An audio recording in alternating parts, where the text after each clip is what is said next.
Hello everyone and welcome to PepperAmmy's paprika making video. Once again, this is very simple to make. All you need is peppers and a way to dry them. I'm personally using the dehydrator, but you can also use your oven on a low setting, but you will probably want to look up the dehydrating settings for your oven. In fact, some ovens do actually have a dehydrator setting on them these days as well. First, we want to cut our peppers into thin, even slices. You can do this by hand or using a vegetable slicer like I am.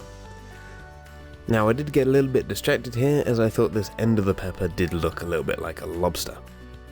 Once all the peppers are sliced, you want to place them into single layers on your dehydrator trays or baking sheets if you're using your oven.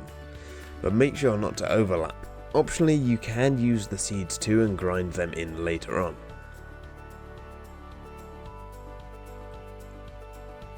Once the pepper slices are hard and brittle, it's time to grind them up.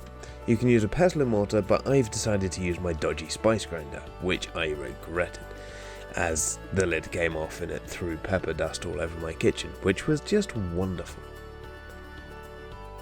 Once you have blended the pepper, you can use a sieve to sift out any of the bigger lumps and re-grind those down, or just compost them. Once the pepper is powdered to the consistency of your liking, you can store it in airtight containers. I have a Old Spice shaker and a small plastic storage tub that I have used for spices in the past. Once the pepper slices are hard and brittle, it's time to grind them up. You can use a pestle and mortar, or you can use